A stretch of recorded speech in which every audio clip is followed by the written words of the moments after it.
चलिए देखिए, बहुत ही इंटरेस्टिंग ये वीडियो होने वाली है।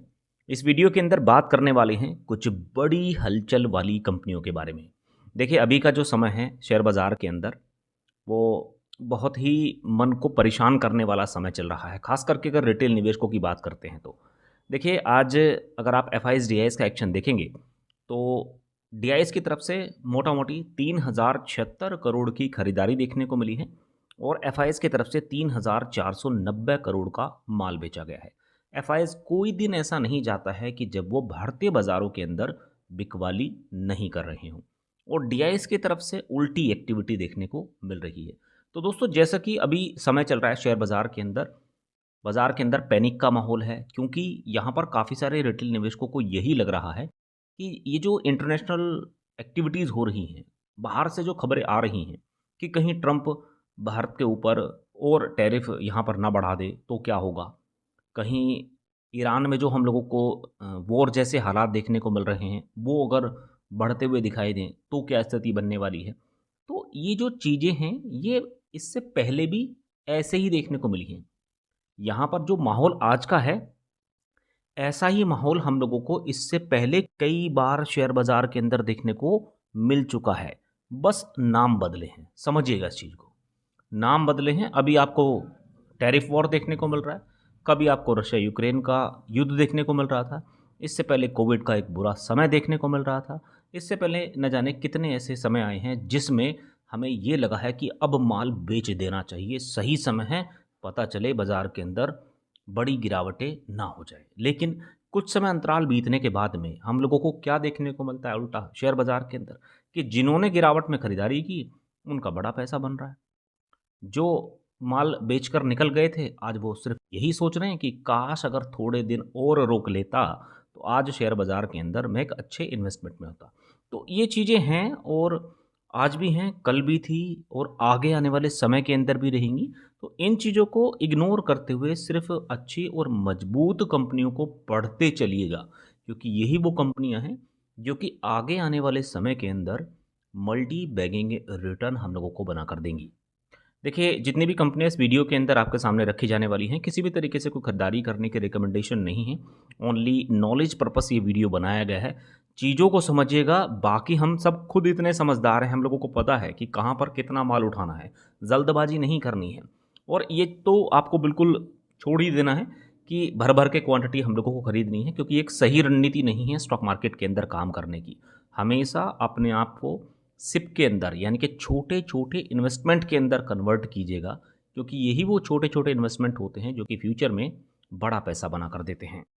तो यहाँ पर हम जिस कंपनी के बारे में बात करने वाले हैं, उस कंपनी के अंदर लगातार बड़ा करेक्शन देखने को मिल रहा है और देखिए, जब भी किसी भी कंपनी के अंदर आपको गिरावट देखने को मिलती है, उस कंपनी के अंदर स्टॉक प्राइस गिरने के साथ-साथ हमारी पढ़ने की, कंपनी को पढ़ने की जो स्पीड है, वो भी बढ़ जानी चाहिए।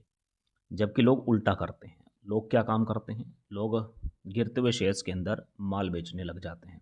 उन्हें ये लगता है कि हो सकता है कि आगे आने वाले समय के अंदर और ख़राब समय हम लोगों को यहाँ पर देखने को मिल सकता है।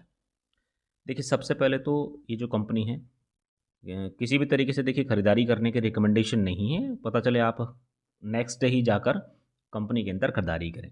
आपको सिर्फ़ चीज़ों को समझना है, कंपनी अच्छी लगे तो ठीक है, अदरवाइज़ बहुत सारे निवेशक ऊपरी लेवल पर इस कंपनी के अंदर फँसे हुए हैं, उनके लिए एक बड़ा मैसेज इस वीडियो के अंदर मिल जाएगा। देखिए, कंपनी के स्टॉक प्राइस के अंदर करेक्शन हो रहा है। आज भी अगर आप देखेंगे, तो लगभग 6.5% की गिरावट प्रदीप फॉस्फेट के शेयर के अंदर देखने को मिली है। ₹138 पर ये स्टॉक कारोबार कर रहा है और पिछले कुछ दिनों से बड़ी हलचल इस कंपनी के अंदर हो रही है। सबसे पहले बड़ी बात ये है कि ये कंपनी काम क्या करती है। ये जो कंपनी है, ये कोई आज की कंपनी नहीं है। ये बहुत पुरानी कंपनी है, 1981 में इस कंपनी की स्थापना हुई थी और तब से लेकर अब तक लगातार ये कंपनी अपने प्रोडक्ट हम लोगों को डिलीवर कर रही है। तो ये जो कंपनी है, ये हम लोगों को कहाँ पर काम करती हुई दिखाई देती है? ये फॉस्फेट मैन्युफैक्चरर है।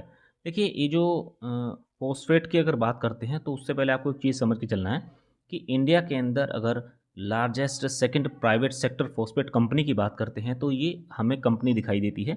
ये जो कंपनी है, ये नॉन यूरिया फर्टिलाइज़र्स की ट्रेडिंग, डिस्ट्रीब्यूशन, सेल्स की एक्टिविटीज़ में लगी हुई है। एक चीज़ समझिएगा, ये जो नॉन यूरिया फर्टिलाइज़र्स होते हैं, ये होते क्या हैं? ये जो नॉन यूरिया फर्टिलाइज़र्स होते हैं, ये नाइट्रोजन प्रोवाइड कराते हैं। तो ये यूरिया के रूप में तो होते नहीं हैं, ये होते हैं अमोनियम नाइट्रेट के रूप में, अमोनियम सल्फेट के रूप में, कैल्शियम अमोनियम नाइट्रेट के रूप में। देखिए, एक तरीके से आप इसे समझ सकते हैं कि जैविक खाद है। तो इसका प्रयोग हमें कहाँ पर देखने को मिलता है? मिट्टी के अंदर किसान प्रयोग करते हैं। तो मिट्टी के अंदर क्या होता है कि ये धीरे-धीरे करके पोषक तत्व छोड़ते हैं और उससे क्या होता है, मिट्टी के अंदर जान आती है और उससे हमारी जो फसल है, वो मजबूत बनती है। नॉर्मल सी बात है दोस्तों, अगर आप किसान हैं तो आपको हो सकता है ये सारी की सारी चीज़ें पता हों, नहीं पता है तो मैं आपको बता देता हूँ। मिट्टी के अंदर अमूमन हम लोगों को 34% अमोनियम नाइट्रेट की आवश्यकता पड़ती है, 21% अमोनियम सल्फेट की आवश्यकता पड़ती है, कैन की 26% के आसपास आवश्यकता पड़ती है। तो ये क्या काम करते हैं, जैसे ही ये मिट्टी के अंदर इनको मिलाया जाता है या फिर घेरा जाता है, तो ये धीरे-धीरे करके मिट्टी की सेहत सुधारते हैं, जिससे हमारी फसलों के अंदर मजबूती देखने को मिलती है। तो अगर कंपनी की बात करते हैं, कंपनी का जो एक तरीके से बेसिक ओवरव्यू था वो ठीक-ठाक है। 14,316 करोड़ का मार्केट साइज़ दिखाई देता है। 138 का प्राइस है, 52 वीक लो की बात करें तो 83 का है, स्टॉक पी की बात करते हैं तो 14 का है, बुक वैल्यू 78 की है, डिविडेंड यील्ड की बात करते हैं, ये कंपनी डिविडेंड भी प्रोवाइड करा रही है, आरओसी और आरओई की स्थिति भी ठीक-ठाक है, फेस वैल्यू 10 है। इसके अलावा सबसे इम्पोर्टेंट पार्ट क्या है, वो है कंपनी के रिज़ल्ट।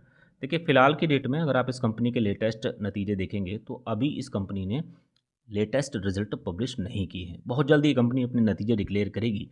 अगर आप ईयरली बेसिस पर इस कंपनी को ट्रैक करेंगे, तो 2025 के अंदर ये कंपनी 13,820 करोड़ का रेवेन्यू रिपोर्ट करती हुई दिखाई दी थी। 2024 के अंदर इस कंपनी ने 11,575 करोड़ का रेवेन्यू रिपोर्ट किया था। देखिए, ये खाली 2 सालों का अगर आप देखेंगे तो बढ़ते हुए क्रम में आपको डेटा देखने को मिलेगा। बीच में इक्का-दुक्का साल आपको ऐसा भी देखने को मिल सकता है कि जब कंपनी ज़्यादा रेवेन्यू रिपोर्ट कर रही है, उसके बाद गिरावट देखने को मिल गई हो। ओवरऑल जो ट्रेंड है वो बढ़ते हुए क्रम में ही देखने को मिल रहा है। इसके अलावा कंपनी फिलहाल 9% के मार्जिन भी यहाँ पर रिपोर्ट करती हुई दिखाई दे रही है। कंपनी 552 करोड़ का प्रॉफिट रिपोर्ट करती है, जो कि इससे पहले 100 करोड़ का था। इससे पहले कंपनी ने 304 करोड़ का मुनाफा भी रिपोर्ट किया था। तो ओवरऑल जो प्रॉफिट का भी ट्रेंड है वो पॉजिटिव है। ईयरली बेसिस पर लगातार कंपनी अपने मुनाफे को बढ़ाती हुई दिखाई दे रही है। एक चीज़ समझिएगा, ये जो कंपनी है, ये 816 करोड़ का शेयर कैपिटल रखती है। कंपनी के पास में जो रिज़र्व्स है, वो है 5,622 करोड़ का। तो रिज़र्व्स के अंदर बढ़ोतरी हो रही है और कंपनी की जो डेट बर्डन है, बोरोइंग की अगर बात करते हैं, वो है 5,603 करोड़ की। तो डेट बर्डन के अंदर बढ़ोतरी आपको ज़रूर देखने को मिला है, तो कुछ हलचल हुई है या नहीं हुई है, उसका अगर आपको आकलन यहाँ पर पता करना है, तो आपको देखना पड़ेगा कि कंपनी को इस बार मुनाफ़ा कितना हुआ था। तो कंपनी 2025 के अंदर 552 करोड़ रुपए का प्रॉफिट रिपोर्ट करती हुई दिखाई दी थी। तो जब कंपनी के पास में इतना पैसा आता है, तो कंपनी ने ये पैसा कंपनी का गया कहाँ? तो ओवरऑल अगर आप कैश फ्रॉम ऑपरेटिंग एक्टिविटीज़ देखेंगे, तो 1386 करोड़ आपको देखने को मिल रहा है। दोस्तों, ये जो पैसा है, टोटल अगर आप देखें, जो मुनाफ़ा था कंपनी को 25 का, वो प्लस जो कंपनी के पास में पैसा अटका हुआ था, मतलब मान सकते हैं कि कंपनी ने कहीं पर इन्वेस्ट किया था, वो पैसा कंपनी के पास में आया है। तो टोटल अगर एडिशनल गेन आपको यहाँ पर देखने को मिल रहा है, तो वेल एंड गुड स्थिति कही जाती है। इसके अलावा फिलहाल की डेट में क्या कंपनी कुछ असेट परचेज करती हुई दिखाई दे रही है? तो हाँ, कंपनी ने 369 करोड़ रुपए खर्च किए हैं फिक्स असेट परचेज करने में। 412 करोड़ इससे पहले ही कंपनी फिक्स असेट परचेज करती हुई दिखाई दी थी। कुछ इन्वेस्टमेंट परचेज भी हुआ है, जहां पर 6,196 करोड़ रुपया गया है। माइनस में जो दिखा रहा है वो गया है, प्लस में जो दिखा रहा है वो आया है। इसके अलावा कुछ इन्वेस्टमेंट सोल्ड भी की हैं, जहाँ से कंपनी 5,959 करोड़ रुपए प्राप्त करती हुई दिखाई दे रही है। इसके अलावा अगर आप डेट बर्डन देखेंगे, तो कंपनी डेट भी पे कर रही है। कितना? 13,100 करोड़ का डेट भी कंपनी ने पे किया। इससे पहले 19,000 करोड़ का डेट भी कंपनी पे करती हुई दिखाई दे रही थी। इससे पहले 13,000 करोड़ का भी डेट पे किया है। तो कहने का मतलब क्या है कि कंपनी ठीक ठाक चल रही है और कंपनी अपना कर्ज भी धीरे धीरे करके रिमूव कर रही है। तो मुझे नहीं लगता कि इस समय कंपनी के अंदर कोई दिक्कत है। मुनाफा तो अप डाउन होता ही रहेगा। कंपनी के अंदर प्रमोटर्स की हिस्सेदारी है 57.20% की। पिछले क्वार्टर की अपेक्षा यहाँ पर वृद्धि भी देखने को मिल रही है। विदेशी निवेशक इस कंपनी के अंदर धीरे धीरे करके इन्वेस्टमेंट बढ़ा रहे हैं। पहले 13% के आसपास होल्डिंग थी, अब 15% के आसपास देखने को मिल रही है। डीआईएस की तरफ से इस कंपनी के अंदर कुछ माल हल्का किया गया है। इसके अलावा पब्लिक की होल्डिंग के अंदर भी हम लोगों को हल्की फुल्की बढ़त देखने को मिल रही है। तो देखिए कंपनी पढ़ने में तो ठीक ठाक लग रही है, बिजनेस भी ठीक ठाक है, लेकिन चूंकि स्टॉक प्राइस लगातार करेक्ट हो रहा है तो थोड़ा सा अवेयर रहने की आवश्यकता है। जल्दबाजी नहीं करनी है। जहाँ पर लालच दिखाई देता है, काफ़ी सारे लोगों को लग रहा होगा कि यहाँ पर मैं बहुत मोटा पैसा लगा लूँ, तो वो नहीं करना है। धीरे धीरे करके जो चला है अपनी लाइफ के अंदर उसने ही सफलता प्राप्त की है। इसके अलावा यहाँ पर जो अगली कंपनी है, इस कंपनी के अंदर भी किसी भी तरीके से कोई खरीदारी करने की राय नहीं है। इरडा, शानदार एक्टिविटी आपको देखने को मिल रही है। 136 रुपये का प्राइस है। ऊपरी लेवल से कुछ हल्की फुल्की मुनाफा वसूली होती हुई दिखाई दी है। आज लगभग 1.25% से ज़्यादा ये स्टॉक गिरता हुआ दिखाई दिया था। बिजनेस अट्रैक्टिव है। अगर आप इस कंपनी के कारोबार को जानते हैं तो दोस्तों हो सकता है आप बड़ी तैयारी लंबे समय की करके चल रहे होंगे। ये जो कंपनी है इंडिया के अंदर ग्रीन एनर्जी के तहत फाइनेंस कराने का काम करती है। और जब एक तरफा हम लोग सोलर पैनल की बात करते हैं, सोलर एक्टिविटीज़ की बात करते हैं, ग्रीन एनर्जी की बात करते हैं, तो हम लोगों को पता है कि जो आगे आने वाला समय है वो ब्राइट ही है। मार्केट साइज़ की बात की जाए तो कंपनी का मार्केट कैप है 38,273 करोड़ का। स्टॉक पी की बात करते हैं, जो इंपॉर्टेंट पॉइंट है वो है 20। तो वैल्यूशंस के हिसाब से फिलहाल ये कंपनी महंगी नहीं दिखाई देती है। फिलहाल की डेट में ये कंपनी डिविडेंड नहीं प्रोवाइड करा रही है। आरओसी आरओई की बात करते हैं तो 9.37% आरओसी और आरओई 18% दिखाई देती है। इसके अलावा इम्पोर्टेंट पॉइंट ये है कि लगातार कंपनी के फाइनेंशियल्स के अंदर मजबूती दिखाई देगी। स्टॉक प्राइस भले ही टूट रहा है लेकिन कंपनी इंटरनली स्ट्रांग है, लगातार अपने रेवेन्यू को बढ़ा रही है। 6,754 करोड़ 25 में देखने को मिला, 4,965 करोड़ 24 में देखने को मिला। 2023 के अंदर 3,483 करोड़ का डेटा निकल कर आया था। इससे पहले 2,800, उससे पहले 2,600 करोड़ भी यहाँ पर एक कंपनी रेवेन्यू रिपोर्ट करती हुई दिखाई दी थी। अब एक चीज़ समझिएगा कि रेवेन्यू ठीक ठाक रिपोर्ट कर रही है, क्या मुनाफा भी बढ़ रहा है या नहीं बढ़ रहा है? तो लगभग 1,700 करोड़, 1,200 करोड़, इससे पहले 865 करोड़, 634 करोड़। तो ईयरली बेसिस पर लगातार ये कंपनी ग्रोथ दिखा रही है। इसके अलावा अगर आप इस कंपनी की बैलेंस शीट को देखेंगे तो 2,809 करोड़ का शेयर कैपिटल है, इसमें भी वृद्धि। रिजर्व्स बढ़ रहा है। कंपनी की जो बोरिंग है यानी कि लोन कितना प्रोवाइड करा रही है उसमें भी वृद्धि आपको देखने को मिलेगी, 69,000 करोड़ का दिखाई देता है। कंपनी के टोटल असेट भी इंक्रीज करते हुए दिखाई दे रहे हैं। और रही बात शेयर होल्डिंग पैटर्न्स की, इसे ही देखकर काफ़ी सारे निवेशक घबरा जाते हैं कि यहाँ पर तो बड़े चेंजेस देखने को मिल रहे हैं। देखिए लेटेस्ट दिसंबर 2025 का डेटा यहाँ पर अपडेट हो चुका है। प्रोमोटर्स की तरफ से कोई नेगेटिव एक्शन नहीं है। जितना माल इनका पहले वाले क्वार्टर में था इतना ही माल अभी भी देखने को मिल रहा है। एफआईएस की तरफ से क्या हुआ है? एफआईएस तो बाजार के अंदर बिकवाली कर रहे थे लेकिन यहाँ पर खरीदारी करते हुए दिखाई दे रहे हैं। तो फिलहाल की डेट में एफआईएस की होल्डिंग 2% से ऊपर हो चुकी है।